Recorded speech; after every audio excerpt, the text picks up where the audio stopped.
একজন সাহাবী রাসূল সাল্লাল্লাহু আলাইহি ওয়াসাল্লামকে বলেছিলেন, ইয়া রাসূলুল্লাহ, আমি আমার দোয়ার মধ্যে কতটুকু দরুদ পড়ব? আমি কি 4 ভাগের 1 ভাগ দরুদ পড়ব? নবীজি বলেছেন সাল্লাল্লাহু আলাইহি ওয়াসাল্লাম, তুমি পড়তে পারো, চাইলে আরো বাড়াতে পারো, বাড়ালে তোমার জন্য উত্তম। ইয়া রাসূলুল্লাহ, আমি কি তাহলে 3 ভাগের 1 ভাগ দরুদ পড়ব আর 2 ভাগ দোয়া করব? নবীজি বললেন, করতে পারো, বাড়ালে তোমার জন্য উত্তম। ইয়া রাসূলুল্লাহ, আমি কি তাহলে অর্ধেক দরুদ পড়ব আর অর্ধেক দোয়া করব? নবীজি বলছেন, বাড়ালে উত্তম, চাইলে করতে পারো। ইয়া রাসূলুল্লাহ, আমি কি তাহলে আমার পুরো দোয়াটাই শুধু দরুদই পড়ব আপনার উপরে? তখন নবী সাল্লাল্লাহু আলাইহি ওয়াসাল্লাম বলেন, যদি তুমি এটা করতে পারো তাহলে তোমার কোনো গুনাহ থাকবে না, কোনো দুশ্চিন্তাও থাকবে না। তো যদি দেখেন যে দরুদ পড়তে পড়তে পড়তে দোয়ার সময় চলে গেছে, এতে আবার মন খুঁতখুত করার কিছু নাই, বরং আপনি সবচেয়ে বেশি লাভবান হয়েছে। আরেকটা আমল আছে, যে আমলটা করতে থাকলে দোয়াগুলোর মধ্যে চলে আসে এবং আপনি দোয়া করে যেটা হাসিল করবেন ওই আমল দিয়ে তার চেয়ে বেশি হাসিল করে ফেলবেন ইনশাআল্লাহ। সেটা হচ্ছে কোরআন তেলাওয়াত করা। কোরআন তেলাওয়াত করা, এই কয়েকটা আমল কালকে খুব খাস করে খেয়াল রাখতে হবে ইনশাআল্লাহ। জুমার রাতের তো ফজিলত আমরা জানি, বললাম প্রথমে, রাত যেহেতু হয়ে গেছে, আজকে কিয়ামুল লাইল না করে কেউ ঘুমাবো না ইনশাআল্লাহ। আর দ্বিতীয় কথা হচ্ছে, কালকে জুমার প্রিপারেশন ভালো করে নিব।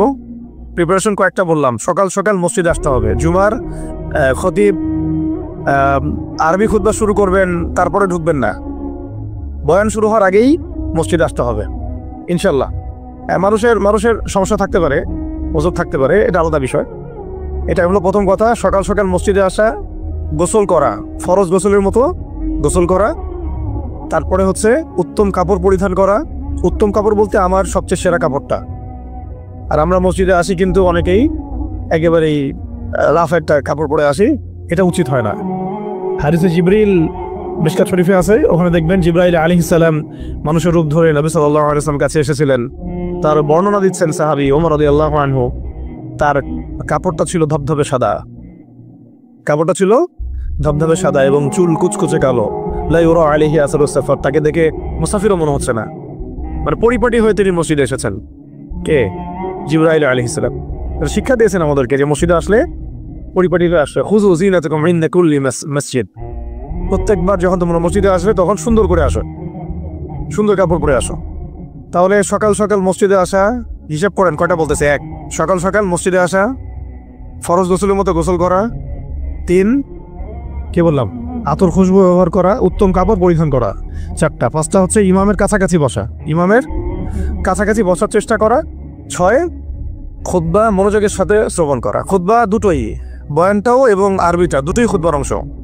যেহেতু আমাদের দেশের মানুষ আরবিটা বুঝে না, এই কারণে বাংলায় বয়ান করা হয়, কিন্তু খুতবা কিন্তু আরবিতেই দিতে হয়। অনেকে আবার বলে যে মাতৃভাষাই খুতবা, এটি একটা ইখতিলাফ সৃষ্টি করে দেয়।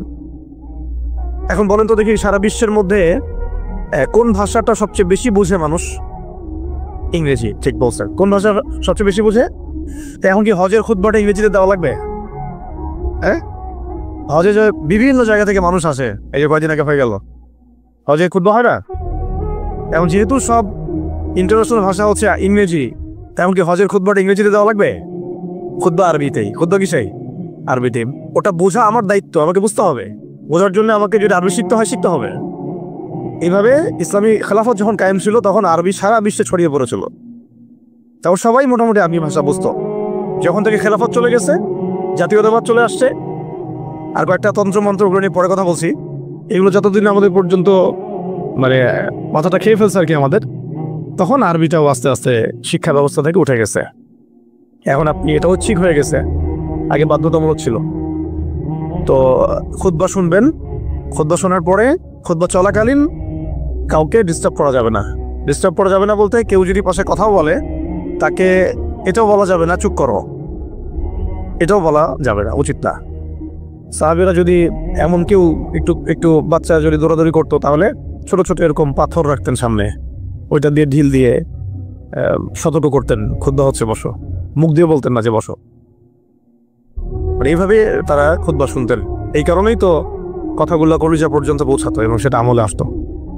আলহামদুলিল্লাহ। আরেকটা হলো ইমামের কাছাকাছি বসলাম, খুতবা শুনলাম এবং নামাজ শেষ করলাম ইমামের সাথে, তাহলে ফজিলত হচ্ছে প্রত্যেক কদমের বিনিময়ে 1 বছরের নফল নামাজ, 1 বছরের নফল রোজা নেকি হবে ইনশাআল্লাহ। এটা হলো জুমার দিনের প্রথম কাজ। আরেকটা কাজ বললাম, দরুদ বেশি বেশি পাঠ করা। ফজিলত তো আপনারা জানেনই, আমি কয়েকটা বলে দিলাম।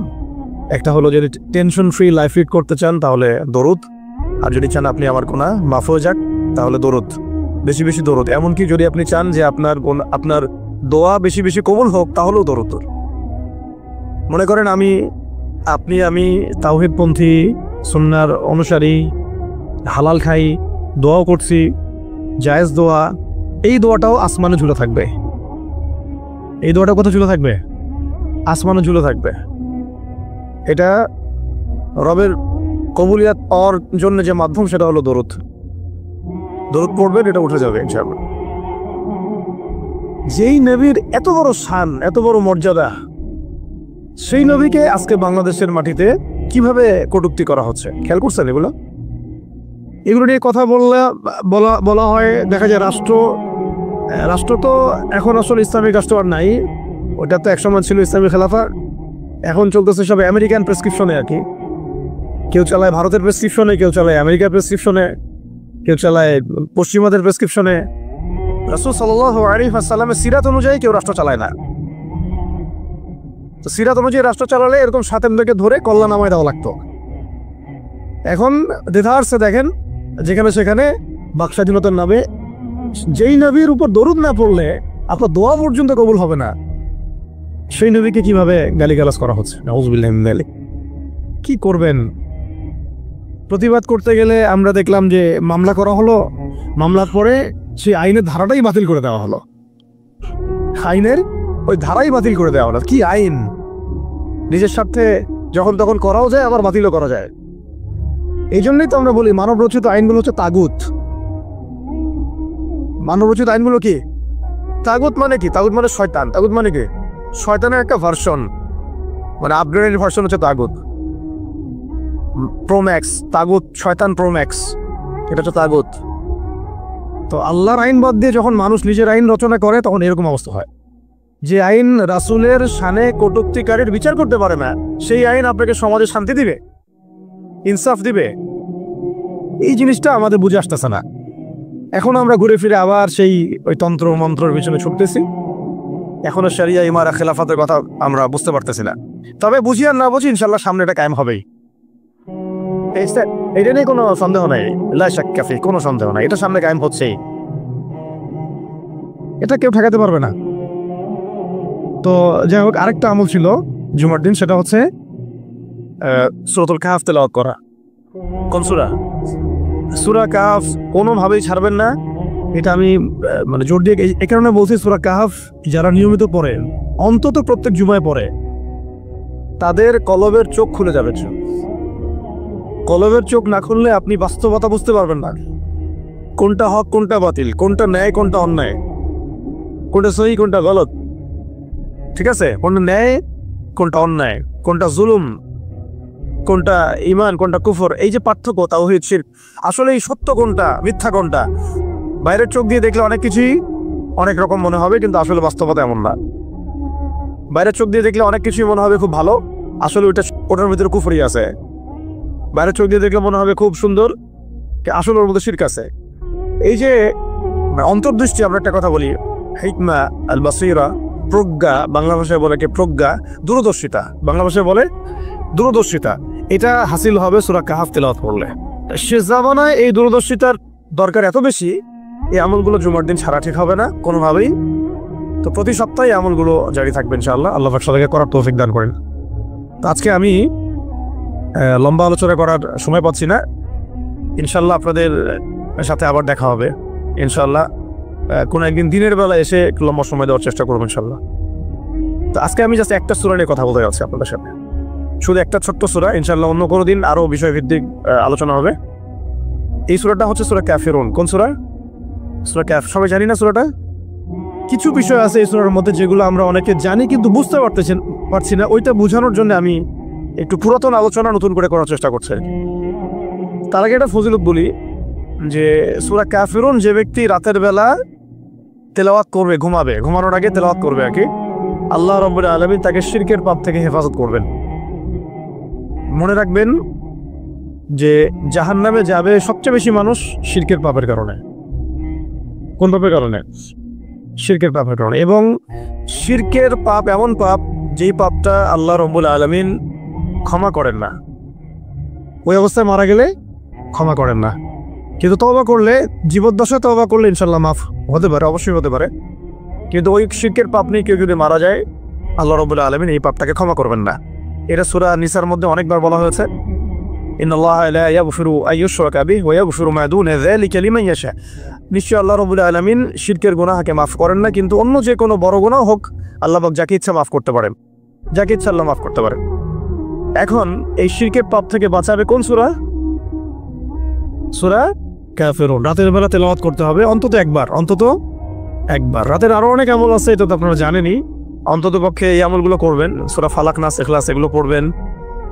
শেষ রাতে মোনাজাত করবেন, 2 রাকাত নফল হলেও পড়ার চেষ্টা করবেন। আল্লাহ পাক সবাইকে তৌফিক দান করেন। আর ঘুমানোর আগে সূরা বাকারার শেষের 2টা আয়াত পড়বেন বা 3টা আয়াত পড়বেন। সারা রাতের ইবাদতের নেকি হয়ে যাবে ইনশাআল্লাহ। সুবহানাল্লাহ 33 বার সুবহানাল্লাহ পড়বেন, 33 বার আলহামদুলিল্লাহ পড়বেন, 34 বার আল্লাহু আকবার পড়বেন। এছাড়াও তো আছে আল্লাহুম্মা বিইসমিকা আমুতু আহইয়া। এছাড়াও আরো অনেক দোয়া আছে, কয়েকটা বললাম। সূরা মুলক তেলাওয়াত করতে পারেন যদি সময় হয়, এবং করা উচিত, কারণ সূরা মুলকের তেলাওয়াত কবরের আযাব থেকে বাঁচাবে ইনশাআল্লাহ। এগুলো আমল করবেন। আমলটা বাড়ানোর চেষ্টা করতে হবে এই কারণে যে যার আমল বেশি তার মধ্যে নূর বেশি, আল্লাহ পাকের মারিফত বেশি, তার মধ্যে দ্বীনের ফিকিরও বেশি থাকবে, এবং তার দোয়াও বেশি কবুল হবে ইনশাআল্লাহ। সে আল্লাহকে পাবে, কাছে পাবে। আমল ভালো হলে আখলাক ভালো হবে, আখলাক ভালো হলে তার দ্বারা সমাজ উপকৃত হবে। এবং আমরা খেয়াল করে দেখেছি সিরাতের কিতাবগুলোতে সাহাবায়ে কেরাম জিহাদের মাঠেও মেসওয়াক ছাড়তেন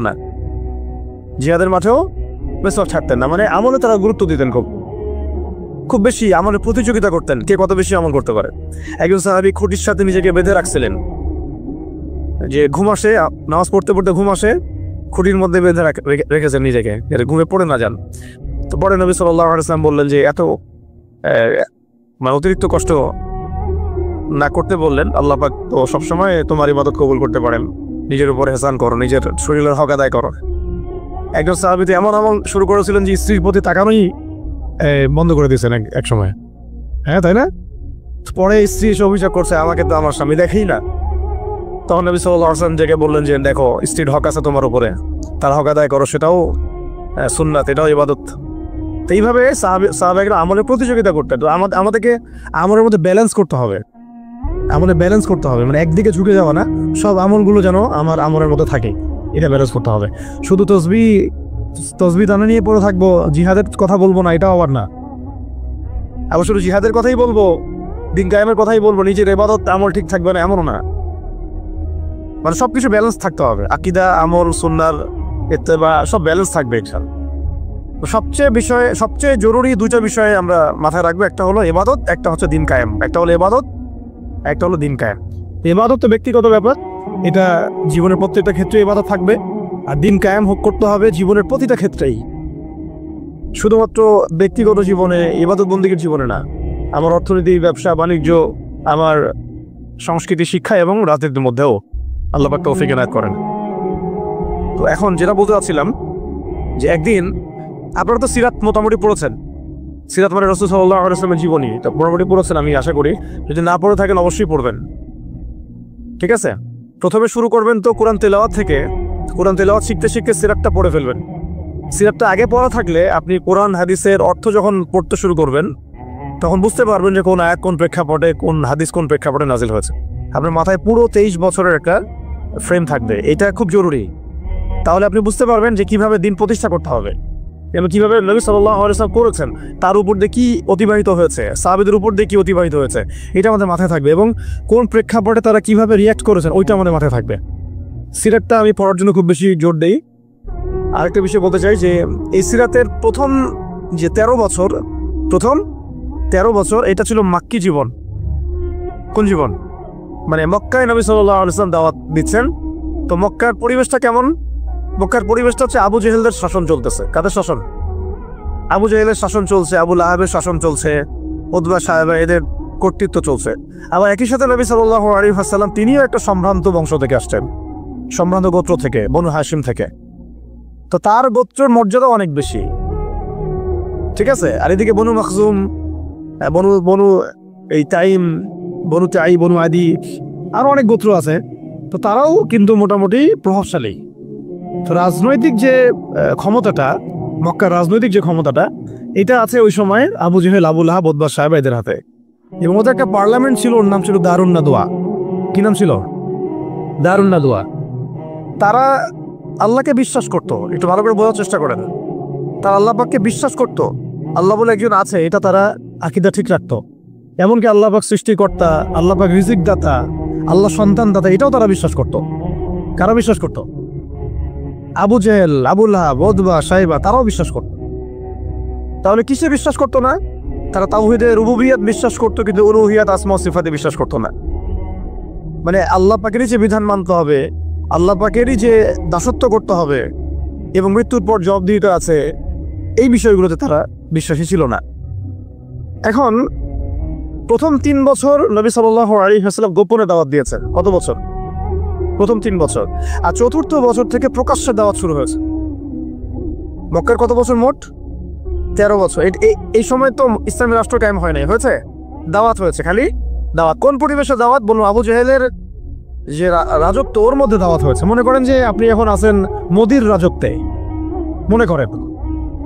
ওই রকম একটা পরিবেশে যদি ইসলাম আসে, ওইটা একটা মক্কার মিসাল হইতে পারে, যে ওইটা একটা মক্কার মতো পরিবেশ। এখানে আপনি দাওয়াত, সবাই অমুসলিম, সবাই মূর্তি পূজারী, সবাই মুশরিক, ওখানে আপনি ইসলামের দাওয়াত দিচ্ছেন। পরিস্থিতি কত কঠিন! কঠিন না সহজ? অনেক কঠিন। শুধু যে শিরক আছে তা না, ওই সমাজে সুদও আছে। কি আছে ওই সময়?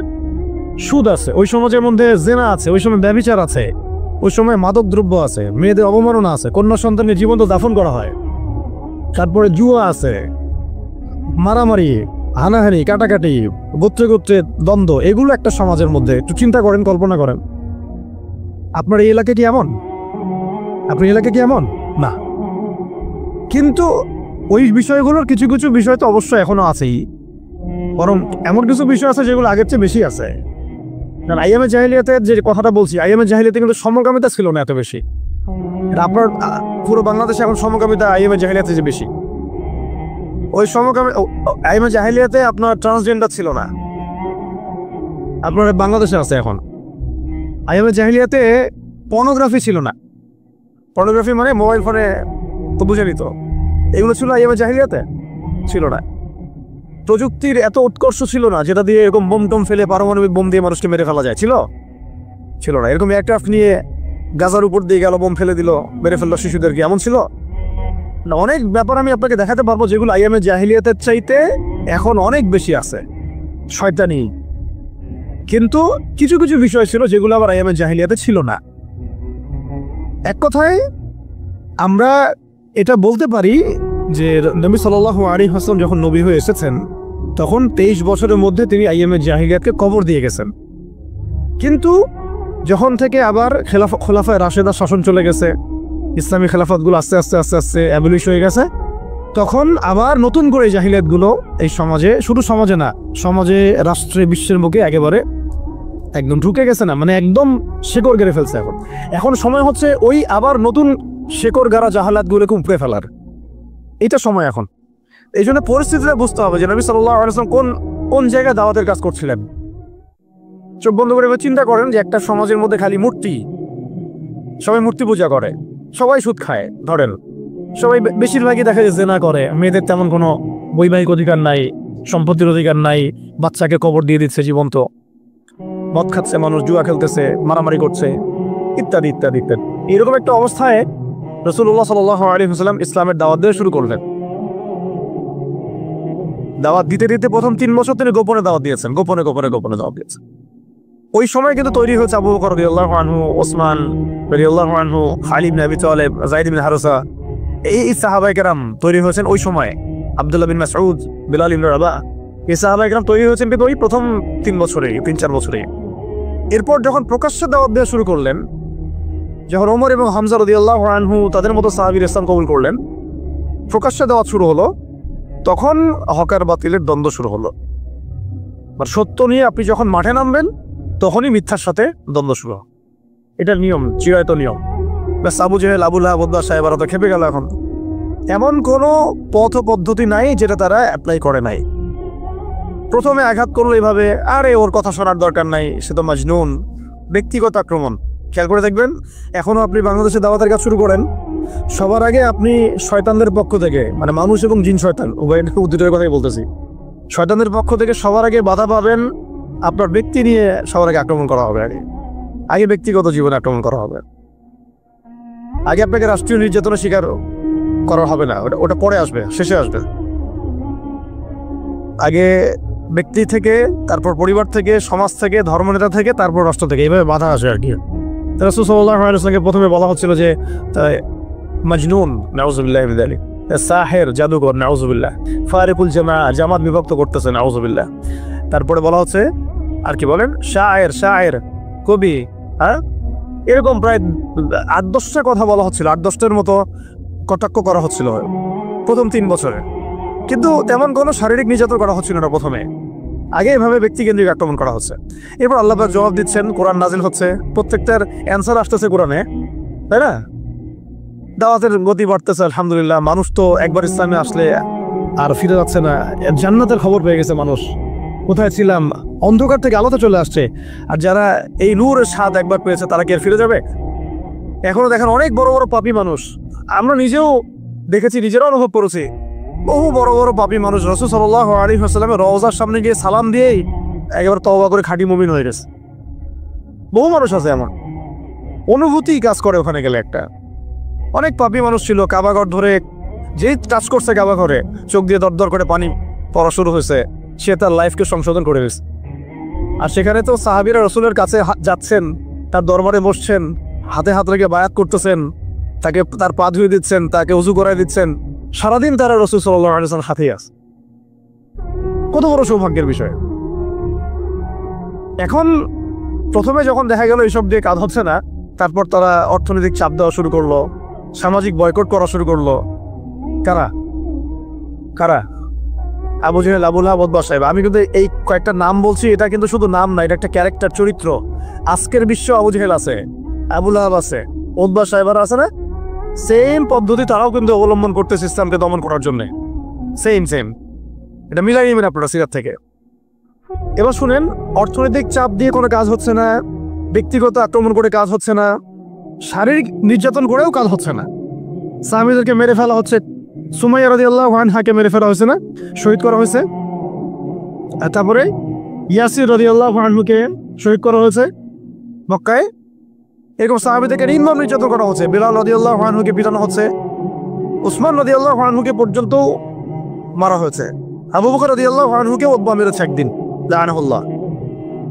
এখন শারীরিক নির্যাতন করে কোনো কাজ হচ্ছে না, ঈমান থেকে সরানো যাচ্ছে না, অর্থনৈতিক বয়কট করে কাজ হচ্ছে না। 3 বছর বয়কট করে দিল বনু হাশেমকে, মনে আছে আপনাদের? গাছের ছালপাতা খেয়ে তারা থাকলেন শিয়াবে আবু তালেবে। 3 বছর বয়কট, সমাজ থেকে বয়কট, গালিগালাজ করে কোনো কাজ হচ্ছে না। এমনকি জীবন কেড়ে নিয়েও, জান নিয়েও কোনো কাজ হচ্ছে না। এই আন্দোলন, এই লা ইলাহা ইল্লাল্লাহ মুহাম্মাদুর রাসূলুল্লাহ বিপ্লবী কালিমাকে থামানো যাচ্ছে না। কোন পরিবেশে?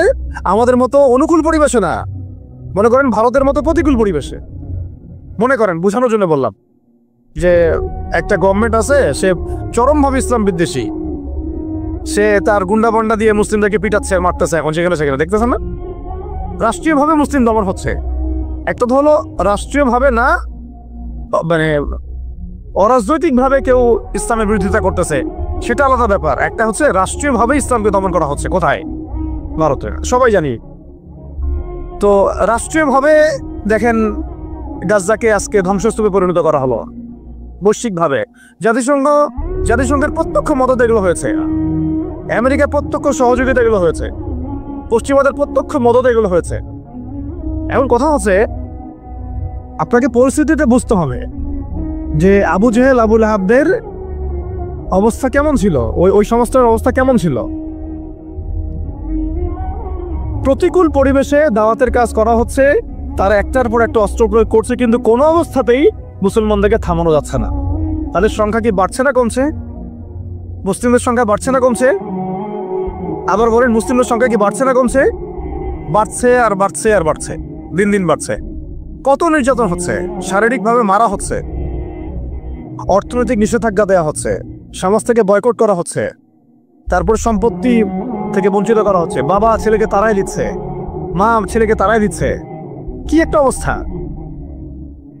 অবস্থা কি ভাবতে পারছেন কেমন জটিল অবস্থা?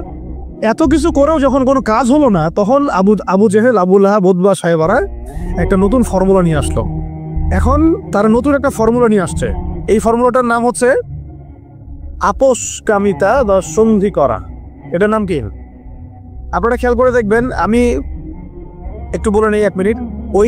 ওই আইএমএ জাহিলিয়াতে যে জাহালাতগুলো আপনি দেখছেন, শিরকের জাহালাত, সুদের জাহালাত, রিবা, তারপরে মাদক, তারপরে জেনা, ব্যভিচার, গোত্রীয় হানাহানি, সব আপনি এখনকার বিশ্বে দেখতে পারবেন। কিন্তু যখন দেখা যাবে মুসলিমরা খুবই শক্ত অবস্থায় আছে ইমানের দিক থেকে, কোনো অবস্থায় টলানো যাচ্ছে না, ঠিক যেমন সাহাবীদের মতো, তখন তারা নতুন একটা ফর্মুলা নিয়ে আসবে। কি ফর্মুলা? এই যে এই ফর্মুলাটা, সন্ধি, ঐক্য, মৈত্রী, মানবতা, এইসব শব্দ কিছু নিয়ে আসবে। নিয়ে এসে বলবে, ঠিক আবু জেহেল যেভাবে বলছিল যে হে মুহাম্মদ, তুমি তো আমাদের সন্তান, আমাদের তো ভাতিজা, এরা চাচা ভাতিজা সম্পর্ক আমাদের, তো তোমাদের সাথে আমাদের এত দ্বন্দ্বের তো দরকার নাই। একটা কাজ করো, আসো তোমরা একটা বছর আমাদের লাত ওয়াজ্জাহবল মানাতের ইবাদত করো, আমরা 1 বছর তোমার আল্লাহর ইবাদত করব। কেমন মনে হচ্ছে প্রস্তাবটা? বলেন, কার প্রস্তাব? আবু জেহেল, আবু লাহাব, উতবা সাহেবাদের প্রস্তাব। এটার সাথে আজকে বিশ্ব মিলাই নিয়েন, ওটা আপনারা মিলাবেন। আমি ধরাই দিচ্ছি, মিলাবেন কারা নিজেই বুঝতে পারবেন আপনি যে কথা কোন দিকে যাচ্ছে এখনকার প্রেক্ষাপটে আর কি। 1 বছর তোমরা আমাদের লাত ওয়াজ্জাহবল মানাতের ইবাদত করো, আর 1 বছর আমরা তোমার আল্লাহর ইবাদত করব। এখন সরাসরি এইভাবে আপনাকে বলবে না যে তোমরা ইসলাম ছেড়ে দাও, তোমরা সবাই ইসলাম ছেড়ে কাফের হয়ে যাও, হিন্দু হয়ে যাও, খ্রিস্টান হয়ে যাও, ইহুদি হয়ে যাও। এরা একটা বলবে না আপনাকে, এই শয়তানরা। বরং এরা আপনাকে কি বলবে জানেন? তোমরা মুসলমানই থাকো, ঈসাই মুসলিম হয়ে যাও। কি বলবে? মুসলমান থাকো, কি হয়ে যাও? ঈসাই মুসলিম হয়ে যাও, এটাও তো মুসলিম। তোমরা মুসলমান থাকো, ওই কাদিয়ানি মুসলিম হয়ে যাও। কি মুসলিম হয়ে যাও? ওটা ওই যে খাচ্ছেন আপনারা, এটা এই তো জাহালাত, সব কাদিয়ানি তো এগুলো এগুলো এগুলো এগুলো এগুলো না খাওয়া সওয়াবের কাজ। এটা না খাওয়া, না কেনা, এদের সাথে ব্যবসা বাণিজ্য না করা আপনার সওয়াবের কাজ, করাটা গুনাহের কাজ। এই ফতোয়াটা কি আমাদের ওস্তাদরা দিতে পারবেন না? এটা আমি কি ভুল ফতোয়া দিয়েছি? একটা হচ্ছে সাতেম, যে আল্লাহ রাসূলকে গালি দেয়, আর একটা হচ্ছে সে নিজেকে নবী দাবি করে। কে বড় পাপী? দুটা তো পাপী, অবশ্যই দুটাই তো পাপী, দুইটাই মুরতাদ, দুটোই হত্যাযোগ্য অপরাধ করছে। কিন্তু একজন বলছে যে আমি নিজেই নবী, আর একজন নিজেকে নবী দাবি করে নেই, বলছে মুহাম্মদ নাউজুবিল্লাহ, সে নাউজুবিল্লাহ একটা কথা বলে ফেলছে, নাউজুবিল্লাহ মিন যালিক, আমরা বলতে পারবো না। এখন কথা হচ্ছে দুজনেই কিন্তু সাতেম, দুজনেই কিন্তু মুরতাদ, উভয়কেই ইসলামী ফিকহে এটাই আছে। কিন্তু এর মধ্যে বড় পাপীটাকে, যে নিজেকে, তো ওই যে খাচ্ছেন গ্রাম অঞ্চলের মানুষ, সহজ সরল মানুষ, এগুলো বুঝতেও পারছে না যে কোন ফাঁদে পড়ে গেছে মানুষ। আল্লাহ আমাদেরকে বোঝার তৌফিক দান করেন। আর তারা এই নীরবে তাদের শিকড়টাকে শক্ত করেছে, অর্থনৈতিক ভিত্তি শক্ত করেছে, তাদের জনবল বাড়াইছে, বিভিন্ন জায়গায় তারা জায়গাটাকে কিনে ফেলছে। এমনও সাতক্ষীরের মধ্যে একটা আমরা গ্রামে গিয়েছিলাম যেখানে ওদেরই সংখ্যা বেশি, মুসলমানদেরকে তারা ওই দোকান ভাড়া দিচ্ছে। আমরা তো আসি ওই যে হাত বাঁধবো কোথায়, তাই না, এই যে এগুলো নিয়ে। আর এদিকে যে কি অবস্থা ভিতরে, যে মানে আমাদের কি অবস্থা, এটা এটা এটা বোঝার জন্য সূরা কাহাফ তেলাওয়াত করেন, তাহলে বুঝতে পারবেন ইনশাআল্লাহ। তা আমি বলছিলাম যে ওটা অন্য প্রসঙ্গ, এটা নিয়ে আপনারা খতমে নবুয়ত একটা বিভাগই আছে মার্কাজুদ দাওয়ায়, খতমে নবুয়ত বিভাগ আছে একটা। ওই খতমে নবুয়তের অনেক কিতাব, অনেক আর্টিকেলস সব ছাপানো হয়ে গেছে। এগুলো আপনারা পড়লেই বুঝতে পারবেন কত বড় ধোঁকাবাজি, কত বড় প্রতারণা। এটা নিয়ে ইনশাআল্লাহ আরেকদিন কথা বলবো ইনশাআল্লাহ, ঠিক আছে? তবে এদের সাথে কোনো রকম সম্পর্ক রাখবেন না, কোনো রকম। এটা আপনি ইমানের দাবি। আমি বলছি না যে আপনি অস্ত্র নিয়ে আপনি গিয়ে তাকে গর্দান নামায় দেন, এটা আপনি করতে পারবেন না। এটা আপনি করার মতো এখন আপনার ক্ষমতা নাই। যদি এটা ইসলামিক রাষ্ট্র হতো তাহলে আমরা এটার ব্যবস্থা নিতে পারতাম। এটা ইসলামিক রাষ্ট্র নয়, এটা একটা গণতান্ত্রিক রাষ্ট্র, সেকুলার রাষ্ট্র এবং জাতীয়তাবাদী রাষ্ট্র, এবং এই মতবাদগুলো ইসলামের সাথে সাংঘর্ষিক। ঘোড়ায় পেঁচায় খাওয়ানোরও কোনো সুযোগ নেই। এই মতবাদগুলো দিয়ে আপনি ইসলামী শরিয়া রাষ্ট্র কায়েম করতে পারবেন না, এটা শেষ কথা। এটা চেষ্টা করে দেখে নেন, পারবেন না, কেউ পারে না আজ পর্যন্ত। এখন মূল যেটা কথা ছিল যে ওরা বলেছিল কি 1 বছর ইবাদত করো লাত উজ্জা হবল মানাতের আমাদের মূর্তিগুলার, আমরা 1 বছর তোমার আল্লাহর ইবাদত করবো, ঠিক আছে। এখনকার আবু জেহেল, আবুল আহাব বা সাহেবেরা বলছে তোমাদের ধর্ম চেঞ্জ করার দরকার নাই, তোমরা ইসাই মুসলিম হয়ে যাও, তোমরা কাদিয়ানি মুসলিম হয়ে যাও। ওর নাম দিচ্ছে আহমদিয়া মুসলিম জামাত। তোমরা ধর্ম চেঞ্জ করার দরকার নাই, তোমরা আমাদের সুদভিত্তিক অর্থনীতিটা গ্রহণ করো। কি সুদের বিরুদ্ধে বললে অনেকে একটু খারাপ লাগে না? তোমরা ধর্ম চেঞ্জ করার দরকার নাই, লা ইলাহা ইল্লাল্লাহ পড়ো, মুহাম্মদ রাসূলুল্লাহ পড়ো, নামাজ পড়ো, হজ করো, উমরা করো, যাকাত দাও, কোনো সমস্যা নাই, কিন্তু আমাদের সুদভিত্তিক ব্যাংকিং সিস্টেমটা নাও। মানুষ নিয়েছে, প্রত্যেকটা মুসলিম কান্ট্রির মধ্যে এখন সুদভিত্তিক ব্যাংকিং সিস্টেম আছে। বুঝতে পারছি আমি কথা? হ্যাঁ, ধর্ম চেঞ্জ করার দরকার নাই, তোমরা আমাদের গণতন্ত্র নাও। কি নাও? বাস নিচ্ছে মুসলমানরা। ধর্ম চেঞ্জ করার দরকার নেই, তোমরা আমাদের জাতীয়তাবাদ নাও। মুসলমান জাতীয়তাবাদ নিয়ে নিছে। ধর্ম চেঞ্জ করার দরকার নেই, তোমরা আমাদের সেকুলারিজম মতবাদটা নাও। মানুষ নিয়েছে। ধর্ম চেঞ্জ করতে হবে না, তোমরা মুহাম্মদের উম্মত থাকো সাল্লাল্লাহু আলাইহি ওয়াসাল্লাম। তোমরা আমাদের কমিউনিজম নাও, সমাজতন্ত্র নাও। মানুষ নিয়েছে। এইভাবে এখনকার যুগের আবু জেহেল, আবুল আহাবরা আমাদেরকে ওই প্রস্তাবের মধ্যে নিয়ে আসছে। আমরা ওই সময় তো সাহাবায়ে কেরাম জবাব দেওয়ার আগে আল্লাহ পাক জবাব দিয়ে দিয়েছেন, আর সেই জবাব তো কোরআনে মওজুদ আছে। আমরা এই যুগের আবু জেহেল, আবুল আহাবদেরকে ওই জবাবটা দিতে পারি নাই, যে জবাবটা আল্লাহ পাক কোরআনে দিয়েছেন। আল্লাহ পাক কি বলেছেন এই প্রস্তাবের পরে? আল্লাহ পাক বলেছেন, কুল, হে নবী আপনি বলেন, ইয়া আইয়ুহাল কাফিরুন, হে কাফেররা শুনো ভালো করে, লা আ'বুদু মা তা'বুদুন, আমি তার ইবাদত করি না যার ইবাদত তোমরা করো। আমি তার ইবাদত করি না যার ইবাদত তোমরা করো। ওয়ালা আনতুম আবিদুন মা আ'বুদ, তোমরা তার ইবাদতকারী নও যার ইবাদত আমি করি। ওয়ালা আনা আবিদুন মা আবাদতুম, এবং আমি তার ইবাদতকারী নই যার ইবাদত তোমরা করো। ওয়ালা আনতুম আবিদুন মা আ'বুদ, এবং তোমরাও তার ইবাদতকারী হবে না যার ইবাদতকারী আমি।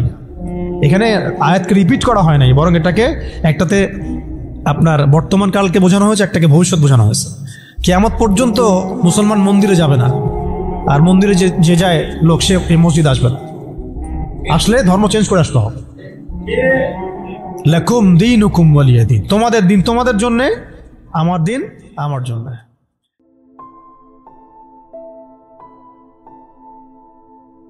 একজন সাহাবী রাসূল সাল্লাল্লাহু আলাইহি ওয়াসাল্লামকে বলেছিলেন, ইয়া রাসূলুল্লাহ, আমি আমার দোয়ার মধ্যে কতটুকু দরুদ পড়ব? আমি কি 4 ভাগের 1 ভাগ দরুদ পড়ব? নবীজি বলেছেন সাল্লাল্লাহু আলাইহি ওয়াসাল্লাম, তুমি পড়তে পারো, চাইলে আরো বাড়াতে পারো, বাড়ালে তোমার জন্য উত্তম। ইয়া রাসূলুল্লাহ, আমি কি তাহলে 3 ভাগের 1 ভাগ দরুদ পড়ব আর 2 ভাগ দোয়া করব? নবীজি বললেন, করতে পারো, বাড়ালে তোমার জন্য উত্তম। ইয়া রাসূলুল্লাহ, আমি কি তাহলে অর্ধেক দরুদ পড়ব আর অর্ধেক দোয়া করব? নবীজি বলছেন, বাড়ালে উত্তম, চাইলে করতে পারো। ইয়া রাসূলুল্লাহ, আমি কি তাহলে আমার পুরো দোয়াটাই শুধু দরুদই পড়বো আপনার উপরে? তখন নবী সাল্লাল্লাহু আলাইহি ওয়াসাল্লাম বলেন, যদি তুমি এটা করতে পারো তাহলে তোমার কোনো গুনাহও থাকবে না, কোনো দুশ্চিন্তাও থাকবে না। তো যদি দেখেন যে দরুদ পড়তে পড়তে পড়তে দোয়ার সময় চলে গেছে, এতে আবার মন খুঁতখুত করার কিছু নাই, বরং আপনি সবচেয়ে বেশি লাভবান হয়েছে। আরেকটা আমল আছে, যে আমলটা করতে থাকলে দোয়াগুলোর মধ্যে চলে আসে, এবং আপনি দোয়া করে যেটা হাসিল করবেন ওই আমল দিয়ে তার চেয়ে বেশি হাসিল করে ফেলবেন ইনশাআল্লাহ। সেটা হচ্ছে কোরআন তেলাওয়াত করা। কোরআন তেলাওয়াত করা, এই কয়েকটা আমল কালকে খুব খাস করে খেয়াল রাখতে হবে ইনশাআল্লাহ।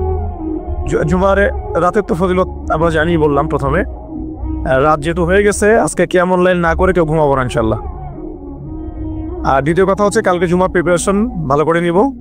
প্রিপারেশন কয়েকটা বললাম, সকাল সকাল মসজিদে আসতে হবে। জুমার খতিব আরবি খুতবা শুরু করবেন, তারপরে ঢুকবেন না, বয়ান শুরু হওয়ার আগেই মসজিদে আসতে হবে ইনশাল্লাহ। মানুষের সমস্যা থাকতে পারে, ওজর থাকতে পারে, এটা আলাদা বিষয়। এটা হলো প্রথম কথা। সকাল সকাল মসজিদে আসা, গোসল করা, ফরজ গোসলের মতো গোসল করা, তারপরে হচ্ছে উত্তম কাপড় পরিধান করা। উত্তম কাপড় বলতে আমার সবচেয়ে সেরা কাপড়টা। আর আমরা মসজিদে আসি কিন্তু অনেকেই একেবারেই রাফ একটা কাপড় পরে আসি, এটা উচিত হয় না। হাদিসে জিবরিল মিশকাত শরীফে আছে, ওখানে দেখবেন জিবরাইল আলাইহিস সালাম মানুষের রূপ ধরে নবী সাল্লাল্লাহু আলাইহি ওয়াসাল্লামের কাছে এসেছিলেন। তার বর্ণনা দিচ্ছেন সাহাবী ওমর রাদিয়াল্লাহু আনহু।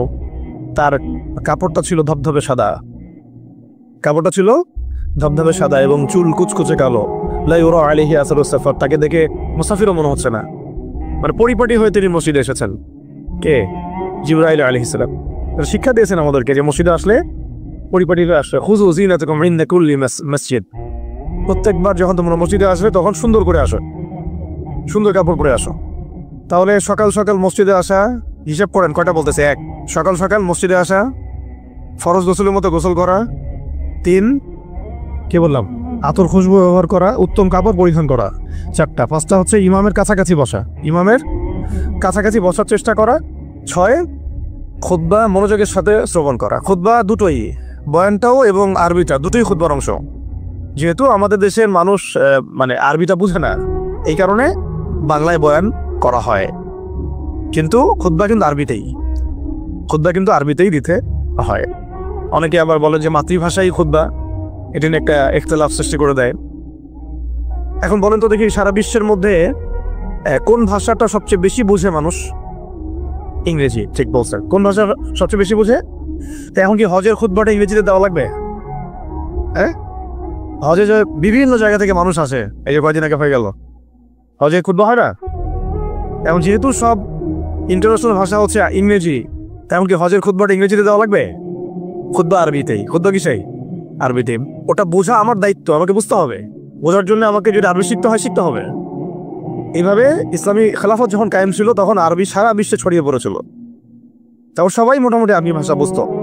যখন থেকে খেলাফত চলে গেছে, জাতীয়তাবাদ চলে আসছে, আর কয়েকটা তন্ত্রমন্ত্র ওগুলো নিয়ে পরে কথা বলছি, এগুলো যতদিন আমাদের পর্যন্ত মানে মাথাটা খেয়ে ফেলছে আর কি আমাদের, তখন আরবিটাও আস্তে আস্তে শিক্ষা ব্যবস্থা থেকে উঠে গেছে।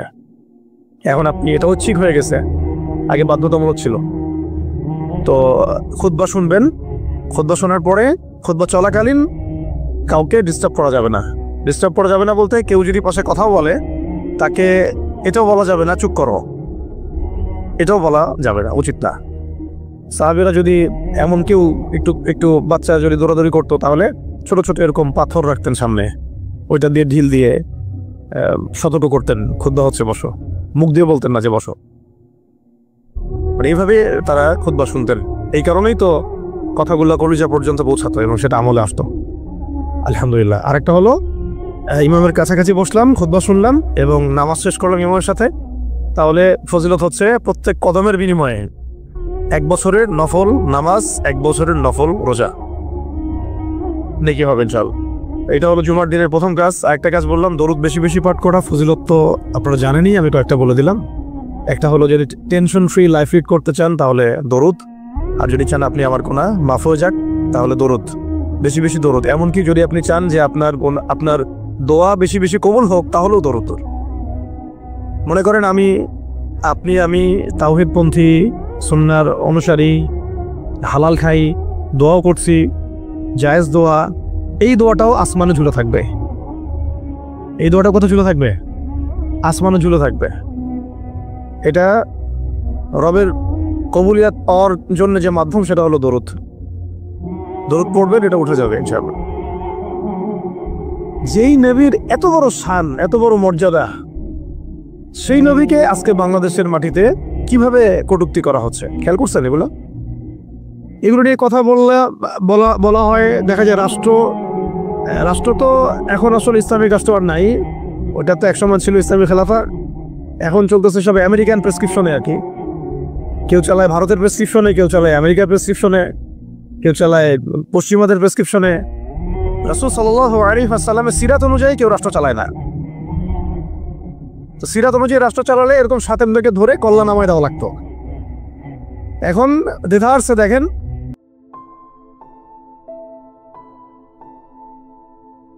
একজন সাহাবী রাসূল সাল্লাল্লাহু আলাইহি ওয়াসাল্লামকে বলেছিলেন, ইয়া রাসূলুল্লাহ, আমি আমার দোয়ার মধ্যে কতটুকু দরুদ পড়ব?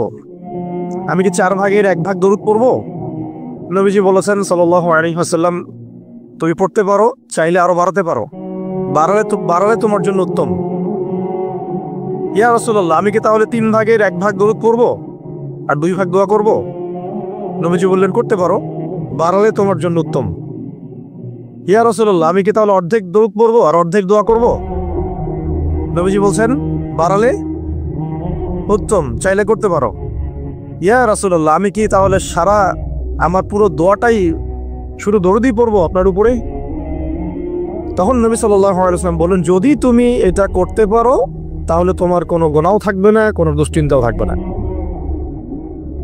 তো যদি দেখেন যে দরুদ পড়তে পড়তে পড়তে দোয়ার সময় চলে গেছে, এতে আবার মানে মন খুঁতখুত করার কিছু নাই, বরং আপনি সবচেয়ে বেশি লাভবান হয়েছে। আরেকটা আমল আছে, যে আমলটা করতে থাকলে দোয়াগুলোর মধ্যে চলে আসে এবং আপনি দোয়া করে যেটা হাসিল করবেন ওই আমল দিয়ে তার চেয়ে বেশি হাসিল করে ফেলবেন ইনশাআল্লাহ। সেটা হচ্ছে কোরআন তেলাওয়াত করা। কোরআন তেলাওয়াত করা, এই কয়েকটা আমল কালকে খুব খাস করে খেয়াল রাখতে হবে ইনশাআল্লাহ। জুমারে রাতের তো ফজিলত আমরা জানি, বললাম প্রথমে, রাত যেহেতু হয়ে গেছে, আজকে কিয়ামুল লাইল না করে কেউ ঘুমাবো না ইনশাআল্লাহ। আর দ্বিতীয় কথা হচ্ছে, কালকে জুমার প্রিপারেশন ভালো করে নিব। প্রিপারেশন কয়েকটা বললাম, সকাল সকাল মসজিদে আসতে হবে। জুমার খতিব আরবি খুতবা শুরু করবেন, তারপরে ঢুকবেন না, বয়ান শুরু হওয়ার আগেই মসজিদে আসতে হবে ইনশাল্লাহ। মানুষের সমস্যা থাকতে পারে, ওজোর থাকতে পারে, এটা আলাদা বিষয়। এটা হলো প্রথম কথা, সকাল সকাল মসজিদে আসা, গোসল করা, ফরজ গোসলের মতো গোসল করা, তারপরে হচ্ছে উত্তম কাপড় পরিধান করা। উত্তম কাপড় বলতে আমার সবচেয়ে সেরা কাপড়টা। আর আমরা মসজিদে আসি কিন্তু অনেকেই একেবারেই রাফ একটা কাপড় পরে আসি, এটা উচিত হয় না। হাদিসে জিবরিল মিশকাত শরীফে আছে, ওখানে দেখবেন জিবরাইল আলাইহিস সালাম মানুষের রূপ ধরে নবী সাল্লাল্লাহু আলাইহি ওয়াসাল্লামের কাছে এসেছিলেন। তার বর্ণনা দিচ্ছেন সাহাবী ওমর রাদিয়াল্লাহু আনহু। তার কাপড়টা ছিল ধবধবে সাদা, কাপড়টা ছিল ধবধবে সাদা এবং চুল কুচকুচে কালো। লা ইউরা আলাইহি আসারুস সাফার, তাকে দেখে মুসাফিরও মনে হচ্ছে না, মানে পরিপাটি হয়ে তিনি মসজিদে এসেছেন। কে? জিবরাইল আলাইহিস সালাম। শিক্ষা দিয়েছেন আমাদেরকে যে মসজিদে আসলে পরিপাটি হয়ে আসবে। খুযু যিনাতাকুম ইনদা কুল্লি মসজিদ, প্রত্যেকবার যখন তোমরা মসজিদে আসবে তখন সুন্দর করে আসো, সুন্দর কাপড় পরে আসো। তাহলে সকাল সকাল মসজিদে আসা, হিসাব করেন কয়টা বলতেছে? 1, সকাল সকাল মসজিদে আসা, ফরজ গোসলের মতো গোসল করা। 3, কি বললাম? আতর খুশবু ব্যবহার করা, উত্তম কাপড় পরিধান করা। 4টা। 5টা হচ্ছে ইমামের কাছাকাছি বসা, ইমামের কাছাকাছি বসার চেষ্টা করা। 6, খুতবা মনোযোগের সাথে শ্রবণ করা। খুতবা দুটোই, বয়ানটাও এবং আরবিটা দুটোই খুতবার অংশ। যেহেতু আমাদের দেশের মানুষ মানে আরবিটা বুঝে না, এই কারণে বাংলায় বয়ান করা হয়, কিন্তু খুতবা কিন্তু আরবিতেই, খুতবা কিন্তু আরবিতেই দিতে হয়। অনেকে আবার বলে যে মাতৃভাষাই খুতবা, এটি একটা ইখতিলাফ সৃষ্টি করে দেয়। এখন বলেন তো দেখি, সারা বিশ্বের মধ্যে কোন ভাষাটা সবচেয়ে বেশি বুঝে মানুষ? ইংরেজি। ঠিক বলছেন, কোন ভাষা সবচেয়ে বেশি বুঝে? এখন কি হজের খুতবাটা ইংরেজিতে দেওয়া লাগবে? হ্যাঁ, হজে যে বিভিন্ন জায়গা থেকে মানুষ আসে, এই যে কয়দিন আগে হয়ে গেল, হজে খুতবা হয় না? এখন যেহেতু সব ইন্টারন্যাশনাল ভাষা হচ্ছে ইংরেজি, তেমন কি হজের খুতবাটা ইংরেজিতে দেওয়া লাগবে? খুতবা আরবিতেই। খুতবা কিসেই? আরবিতে। ওটা বোঝা আমার দায়িত্ব, আমাকে বুঝতে হবে। বোঝার জন্য আমাকে যদি আরবি শিখতে হয়, শিখতে হবে। এইভাবে ইসলামী খেলাফত যখন কায়েম ছিল তখন আরবি সারা বিশ্বে ছড়িয়ে পড়েছিল, তখন সবাই মোটামুটি আরবি ভাষা বুঝতো। যখন থেকে খেলাফত চলে গেছে, জাতীয়তাবাদ চলে আসছে, আর কয়েকটা তন্ত্রমন্ত্রগুলো নিয়ে পরে কথা বলছি, এগুলো যতদিন আমাদের পর্যন্ত মানে মাথাটা খেয়ে ফেলছে আর কি আমাদের, তখন আরবিটাও আস্তে আস্তে শিক্ষা ব্যবস্থা থেকে উঠে গেছে। এখন আপনি এটাও ঠিক হয়ে গেছে, আগে বাধ্যতামূলক ছিল। তো খুতবা শুনবেন, খুতবা শোনার পরে খুতবা চলাকালীন কাউকে ডিস্টার্ব করা যাবে না। ডিস্টার্ব করা যাবে না বলতে, কেউ যদি পাশে কথাও বলে তাকে এটাও বলা যাবে না চুপ করো, এটাও বলা যাবে না, উচিত না। সাহাবীরা যদি এমন কেউ একটু বাচ্চা যদি দৌড়াদৌড়ি করতো, তাহলে ছোট ছোট এরকম পাথর রাখতেন সামনে, ওইটা দিয়ে ঢিল দিয়ে সতর্ক করতেন, খুতবা হচ্ছে বসো, মুখ দিয়ে বলতেন না যে বসো। মানে এইভাবে তারা খুতবা শুনতেন। এই কারণেই তো কথাগুলো কলিজা পর্যন্ত পৌঁছাতো এবং সেটা আমলে আসতো। আলহামদুলিল্লাহ। আরেকটা হলো ইমামের কাছাকাছি বসলাম, খুতবা শুনলাম এবং নামাজ শেষ করলাম ইমামের সাথে, তাহলে ফজিলত হচ্ছে প্রত্যেক কদমের বিনিময়ে 1 বছরের নফল নামাজ, 1 বছরের নফল রোজা নেকি হবে ইনশাআল্লাহ। এটা হলো জুমার দিনের প্রথম কাজ। আরেকটা কাজ বললাম, দরুদ বেশি বেশি পাঠ করা। ফজিলত তো আপনারা জানেনই, আমি কয়েকটা বলে দিলাম। একটা হলো যদি টেনশন ফ্রি লাইফ লিড করতে চান তাহলে দরুদ, আর যদি চান আপনি আমার গুনাহ মাফ হয়ে যাক তাহলে দরুদ, বেশি বেশি দরুদ। এমনকি যদি আপনি চান যে আপনার দোয়া বেশি বেশি কবুল হোক তাহলেও দরুদ। মনে করেন আমি তাওহীদপন্থী, সুন্নাহর অনুসারী, হালাল খাই, দোয়াও করছি, জায়েজ দোয়া, এই দোয়াটাও আসমানে ঝুলে থাকবে। এই দোয়াটা কোথায় ঝুলে থাকবে? আসমানে ঝুলে থাকবে। এটা রবের কবুলিয়াত পাওয়ার জন্য যে মাধ্যম সেটা হলো দরুদ। দরুদ পড়বেন, এটা উঠে যাবে ইনশাআল্লাহ। যেই নবীর এত বড় শান, এত বড় মর্যাদা, সেই নবীকে আজকে বাংলাদেশের মাটিতে কিভাবে কটূক্তি করা হচ্ছে খেয়াল করছেন? এগুলো নিয়ে কথা বলা হয়। দেখা যায় রাষ্ট্র তো এখন আসলে ইসলামিক রাষ্ট্র আর নাই। ওটা তো একসময় ছিল ইসলামী খেলাফা, এখন চলতেছে সব আমেরিকান প্রেসক্রিপশনে আর কি। কেউ চালায় ভারতের প্রেসক্রিপশনে, কেউ চালায় আমেরিকার প্রেসক্রিপশনে, কেউ চালায় পশ্চিমাদের প্রেসক্রিপশনে। রাসূল সাল্লাল্লাহু আলাইহি ওয়াসাল্লামের সিরাত অনুযায়ী কেউ রাষ্ট্র চালায় না। তো সিরাত অনুযায়ী রাষ্ট্র চালালে এরকম সাতেমদেরকে ধরে কল্লা নামায় দেওয়া লাগতো। এখন দেধারসে দেখেন, যেখানে সেখানে বাক স্বাধীনতার নামে যেই নবীর উপর দরুদ না পড়লে আপনার দোয়া পর্যন্ত কবুল হবে না, সেই নবীকে কিভাবে গালিগালাজ করা হচ্ছে। নাউযুবিল্লাহি মিন যালিক। কি করবেন? প্রতিবাদ করতে গেলে আমরা দেখলাম যে মামলা করা হলো, মামলার পরে সেই আইনের ধারাটাই বাতিল করে দেওয়া হলো। আইনের ওই ধারাই বাতিল করে দেওয়া হলো। কি আইন? নিজের স্বার্থে যখন তখন করাও যায়, আবার বাতিলও করা যায়। এই জন্যই তো আমরা বলি মানব রচিত আইনগুলো হচ্ছে তাগুত। মানব রচিত আইনগুলো কি? তাগুত মানে কি? তাগুত মানে শয়তান। তাগুত মানে কি?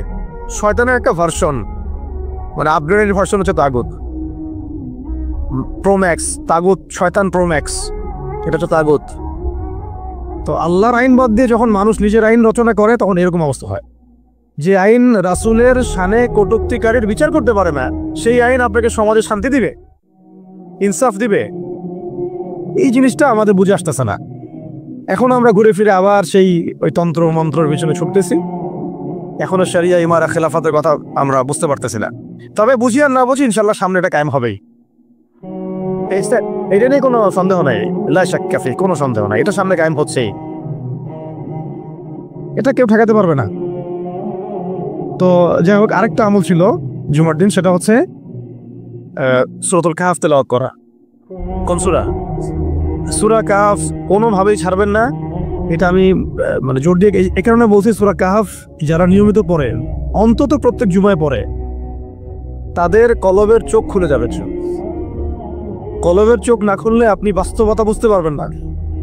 কোনটা হক, কোনটা বাতিল, কোনটা ন্যায়, কোনটা অন্যায়, কোনটা সহি, কোনটা গলত, ঠিক আছে? কোনটা ন্যায়, কোনটা অন্যায়, কোনটা জুলুম, কোনটা ঈমান, কোনটা কুফর, এই যে পার্থক্য, তাওহীদ শিরক, আসলে এই সত্য কোনটা, মিথ্যা কোনটা, বাইরের চোখ দিয়ে দেখলে অনেক কিছুই অনেক রকম মনে হবে, কিন্তু আসলে বাস্তবতা এমন না। বাইরের চোখ দিয়ে দেখলে অনেক কিছুই মনে হবে খুব ভালো, আসলে ওটার ভিতরে কুফরি আছে। বাইরের চোখ দিয়ে দেখলে মনে হবে খুব সুন্দর, আসলে ওর মধ্যে শিরক আছে।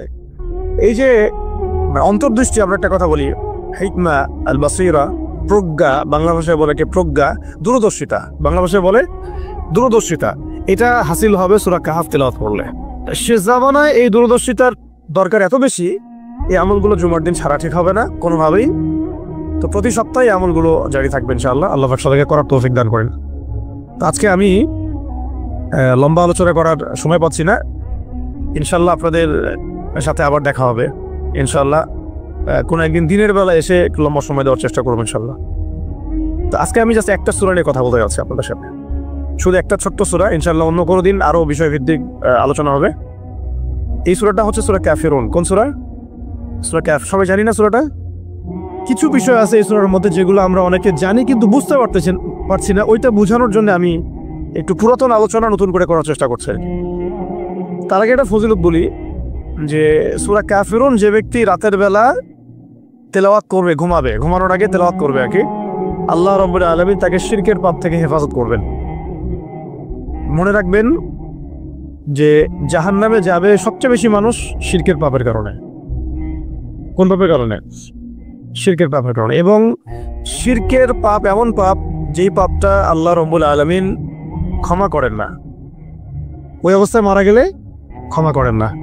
কিন্তু তওবা করলে, জীবদ্দশায় তওবা করলে ইনশাল্লাহ মাফ হতে পারে, অবশ্যই হতে পারে। কিন্তু ওই শিরকের পাপ নিয়ে কেউ যদি মারা যায়, আল্লাহ রাব্বুল আলামিন এই পাপটাকে ক্ষমা করবেন না।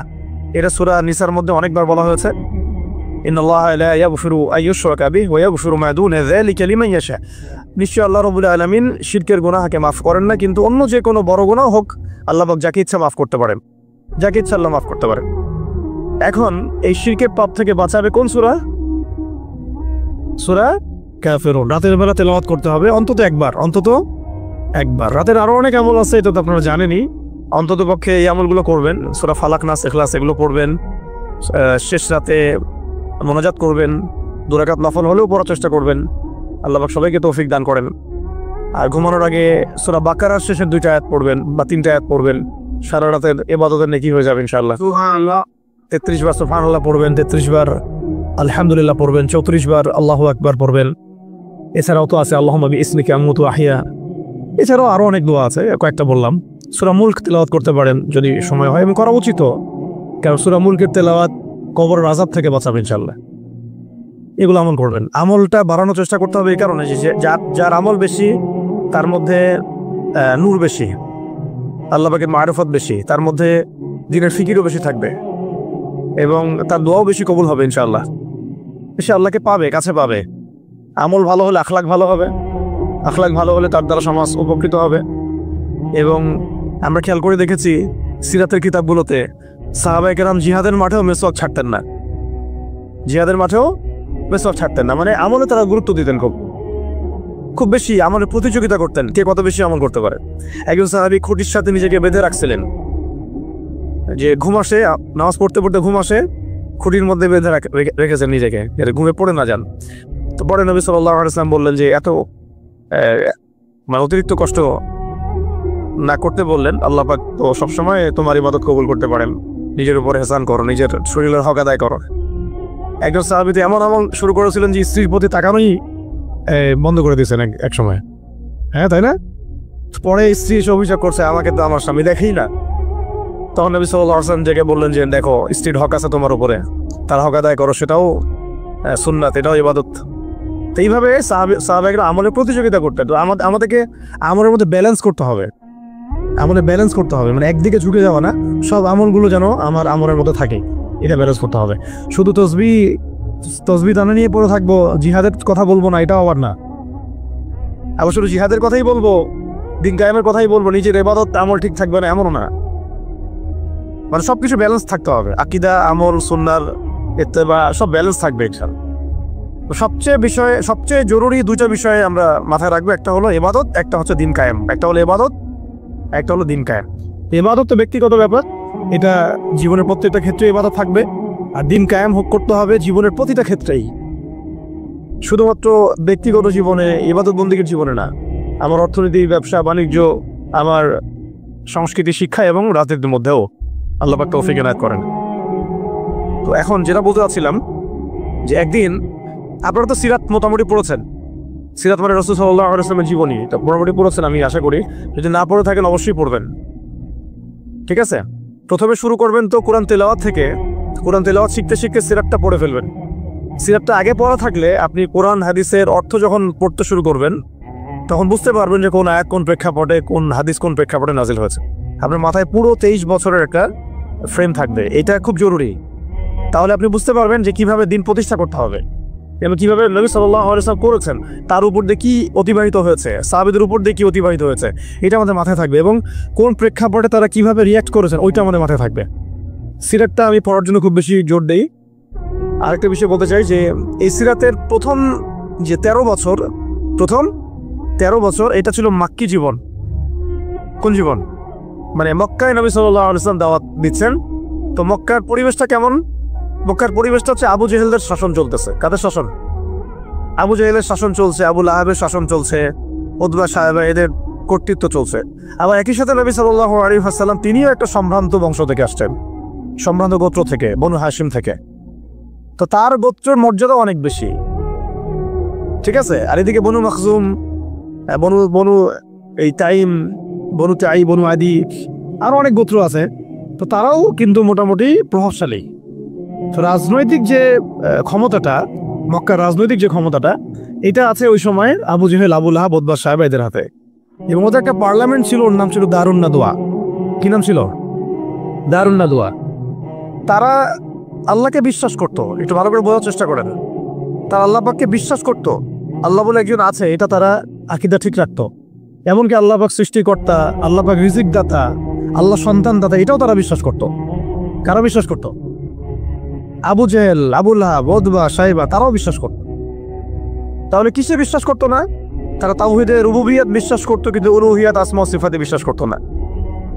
মানে আল্লাহ পাকেরই যে বিধান মানতে হবে, আল্লাহ পাকেরই যে দাসত্ব করতে হবে এবং মৃত্যুর পর জবাবদিহিতা আছে, এই বিষয়গুলোতে তারা বিশ্বাসী ছিল না।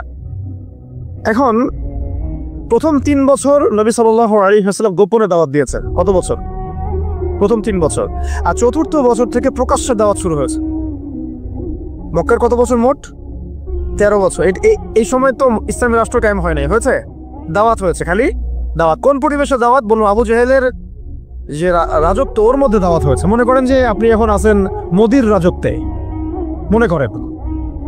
ওই রকম একটা পরিবেশে যদি ইসলাম আসে, ওইটা একটা মক্কার মিসাল হইতে পারে, যে ওইটা একটা মক্কার মতো পরিবেশ। এখানে আপনি দাওয়াত, সবাই অমুসলিম, সবাই মূর্তি পূজারী, সবাই মুশরিক, ওখানে আপনি ইসলামের দাওয়াত দিচ্ছেন। পরিস্থিতি কত কঠিন! কঠিন না সহজ? অনেক কঠিন। শুধু যে শিরক আছে তা না, ওই সমাজে সুদও আছে। কি আছে ওই সময়? সুদ আছে। ওই সমাজের মধ্যে জেনা আছে, ওই সময় ব্যভিচার আছে, ওই সময় মাদক দ্রব্য আছে, মেয়েদের অবমাননা আছে, কন্যা সন্তানের জীবন্ত দাফন করা হয়।